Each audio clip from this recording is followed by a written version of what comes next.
Travel journaling is a great way to preserve the memories of your travels through a mix of writing, collages, and photos. It's part journal, part scrapbook, part photo album, and it's so much fun to make. It's also a great way to use up all of those tickets and maps and things that you pick up along your travels, as well as using all of those photos that usually sit on your phone.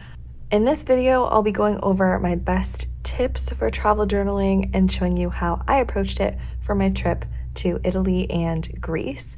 I'll be breaking up my tips into three main sections: things you can do before you leave for your trip to set you up for success, what you can do on your trip to make sure you get the most out of it, and everything you can do when you get back to make sure that you can create beautiful spreads that you will look at for years to come. In the end, I'll do a flip through so that you can see all the entries in a little bit more detail. But first, I'm going to talk a little bit about my approach to travel journaling this time around. Like I said before, I prepped a little bit before I left, keeping the journaling to a minimum while I was actually on the trip, and then doing the bulk of the spreads and the journaling actually when I got back. I knew that I would be extremely busy. We had things planned morning to night every day, and I didn't want to stress about having time to decorate my journal and have beautiful spreads for every day and worry about having to bring my supplies with me as well. Since I usually go for quite a decorative style, I knew that I wanted to have the time and space to do that when I got back. There's lots of ways to do travel journaling. There's lots of different approaches to it, and this sort of minimal approach until I get back is just the approach I took for this trip, and it actually worked really well for me. I encourage you to take the tips that make sense to you and that you think are going to be useful for you and try them out, and everything else you can just leave behind and use however you would like in your next travel journal. The first thing that I would suggest is to choose a journal to use for your travel journal, of course. I chose this Moleskine. It is a soft cover and it has a grid on it. I chose it honestly because I had it sitting around for a long time and it was unused, and I thought it would be perfect for this purpose. And I was able to put a few cute stickers on the front that really screamed travel to me. So you can decorate the outside however you want as well, especially with a soft cover. They make it easy. And it's also lightweight. I knew that I was going to be bringing it with me, but to do very little journaling, so I wanted to make sure it wouldn't take up a lot of space or be super heavy. I would definitely recommend paper that is a grid or a dot grid, just because it makes it really easy to line things up or do different things with your writing, like 2 columns and whatnot, that make it easy for you to stay aligned and make sure that everything looks as good as it can. But this can be something that is a blank journal or a line journal or anything else you want to use. That's just what I would recommend. I also would say it'd be really great if you looked at the supplies that you have before you left and picked out a few things that you can use. It just cuts down on the decisions you have to make when you get back in terms of how am I actually going to decorate this thing when I get here. So a few of the things that I used really helped me out. One of them was the washi tape here that has a stamp outline on some of the images on it, and this one here actually has some landscapes on it too, so very travel themed, and of course the gold elements are great. This one as well is green and has lots of florals on it and is also sort of stamp themed, so I thought that would be really great for travel journaling, so I had these in my arsenal.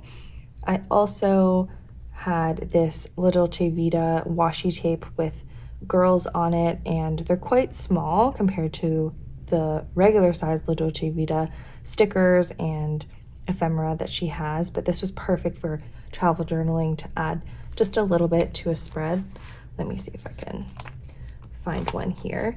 and they had different outfits, so I could always get them to match, but they wouldn't overtake the spread and make all of your attention go to the girl sticker instead of the photo, because we're about the same size and you want the emphasis to be on the photos and the ephemera, not necessarily the little decorative elements. So this means it's a really great size for that purpose. I also used lots of different stickers and papers and ephemera. So I had these labels here that were really helpful because they were cream and blue, which is a big theme throughout the journal, especially, you know, Greece is known for its flag of white and blue, and there's lots of beautiful white and blue elements in the landscape. So that was really helpful.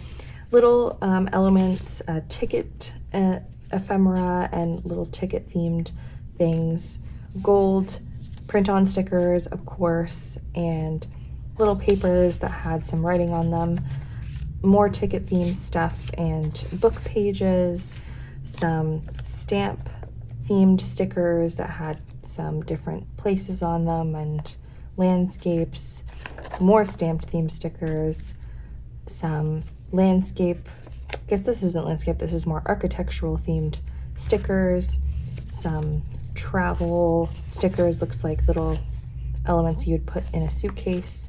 I had these that were sort of like a promenade, or like little people on bicycles and people sitting outside and eating and things like that. You'll see those throughout my spreads, as well as stickers like this that was like, hey, these are pieces of clothing I could have packed with me in my suitcase or something. So I used stickers like that. And even these Tim Holtz Ideology chit chat stickers, there is black and there's white, and because each word is individual, then it makes it easy for you to mix and match and say whatever phrase you want.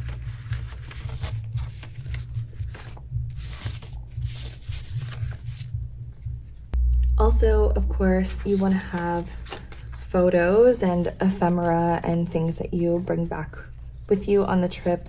I would suggest deciding how you're going to print out photos before you go, and that way it'll make it easier for you when you come back.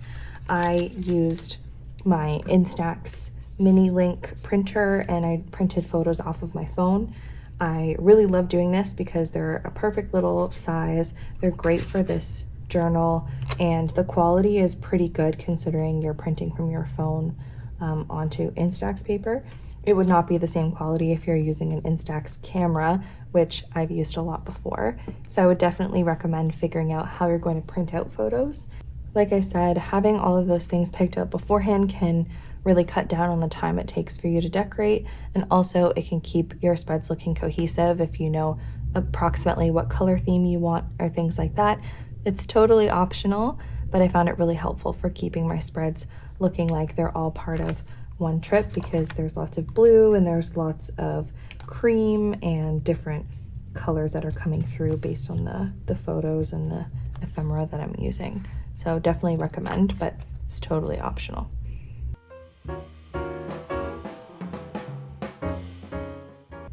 Now on to my tips for what to do while you're actually on your trip.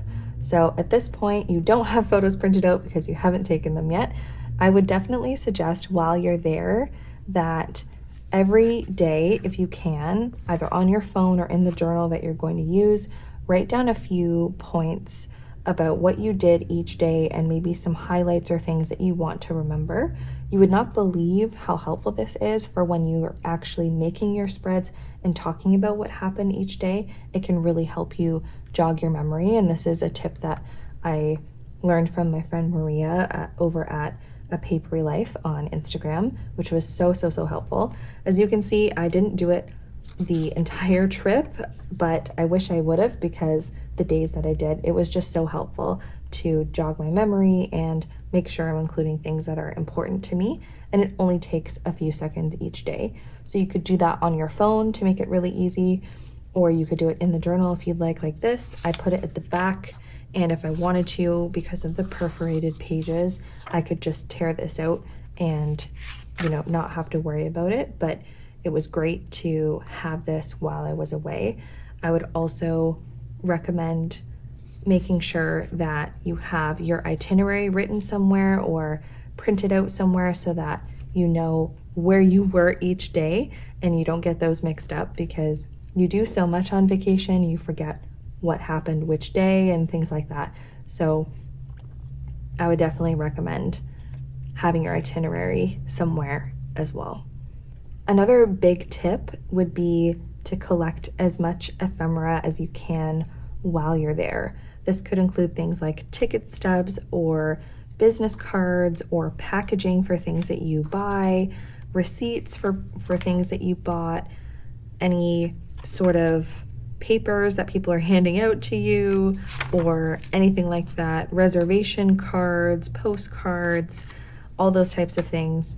Definitely recommend keeping whatever you can to use to collage with later. If you have a pocket in the back, you can just stuff all of the things in the back of your journal, or you could even bring a folder and just put all of the ephemera into the folder at the end of each day and make sure that you keep it all together. It's just so helpful to have, and it's really nice to have these tangible pieces of things that you had while you were there, including things like your tour guide and your tickets, and just everything is so nice to have, and it really brings out the theme of the trip and it really brings you back to where you were. So definitely recommend keeping as much ephemera as you can and worry about sorting through it later, especially if you have a lot of it like I did. And of course, take pictures. Like I said before, that's the best part. And I know for a fact everybody takes 5,000 photos now. So take as many photos as you can that you really love and that really capture the memory, and then be really excited when you do, because you know that you'll use them for something when you get home and they won't just sit on your phone like they often do for me. So that's my approach for what to do while you're there. It's really low stress, pick up as many tickets as you can, take photos, and jot down a few lines a day of what you did and memories that you want to keep to jog your memory for later. All right, now you're back from your trip. I'm going to talk about some tips for what you can do with all of those ephemera and photos that you took, and how to use those highlights that you wrote down while you were on the trip for every day. You can take all of the things that you want to use and start organizing them by day. So definitely with the ephemera pieces, pull out each day's worth of ephemera if you can remember, or if it makes sense, and try to organize it as you go. So for this example, I had the Vatican ticket here that I used for Vatican City, and that was one of the first pieces of ephemera I collected. So try to organize it by day if you can and if you can remember, and also look back at the photos for that day and your highlights for what happened to start writing out what you did on that day. I would recommend decorating first and putting down the ephemera you absolutely want to use before putting in the writing, to make sure that you don't run out of space or room for that. You can always write more or use up more of the writing space if you want to, but you can't put more space on the page for ephemera, especially if you like to decorate a lot like I do. So what you can do each day is you pull the ephemera that corresponds to that day, you pull out the photos that you like the most that you've printed out, and you look at the highlights for the day and you start filling in the pages. And that way you have a system for how you're going to fill everything up. If there's bigger pieces that you want to use for spreads, then that's totally cool. You can just paste it in on a whole page if you want to. Or if you want more space to write but you still want to include it, you can do something like this and add a tip in. So I used some tape, some washi tape, and I taped in this map, and it folds all the way out, and this whole side is still available for actually writing about the day, but then you can fold it back in and still have the map in there. So something like that can be a great way of maximizing your writing space while still having lots of good ephemera in here. So definitely decorate your pages before you write so that you know how much space you have to write after, and that way you're never leaving anything important out. Something that I didn't do that I would love to next time is experiment with art supplies and using different mediums in my travel journal. I knew that this paper would not withstand anything like paint or gouache or anything like that, so I didn't even try it, but I'd love to do that next time. That's something to keep in mind when you're choosing a journal as well. If you want to use mixed media, make sure that you have paper that can support it and a journal that can support it. Even for things like fountain pens, I didn't realize Moleskine paper is not fountain pen friendly, so I found that out the hard way, and I ended up using a ballpoint pen for these pages, which is fine, but I would have preferred a fountain pen. So make sure that you're thinking of that when you're choosing a journal, but that's something you can try, as well as mixed media, art supplies in here too, to add just another element to it if you would like to. My last tip would be how to fake some really beautiful hand lettering or calligraphy in your journal. This is something that I did because I am not very great at hand lettering. I don't practice enough to be great at it, so I decided to do this tip instead, which is I looked at a free font online that I really liked. I will link it down below, and I would type in the word that I wanted to use in my journal, and I would use my phone as a light box and put the word on the screen, and then tuck my phone under the page and trace it using my marker or pen or whatever I was using. That way I could sort of fake the nice hand lettering but not have to worry about learning it, which will probably hurt some people's souls to hear, but that is how I sort of faked this really beautiful title lettering for every spread, and it worked out pretty well. Sometimes it was a little shaky like here, but I would definitely recommend that if you want to try some beautiful hand lettering and you think you can trace pretty well, and you can practice as many times as you want on like a scrap piece of paper, and it's a great way to have those beautiful titles in your journal. All right, those are my best tips for travel journaling. I hope you found those helpful. I would love to hear any tips that you have down below in the comments, and anything that you think I could try next time would be awesome. Give this a like if you found this helpful or if you liked the content, and I will now do a flip through a little bit slowly of this journal so you can see all the spreads and get all the inspiration.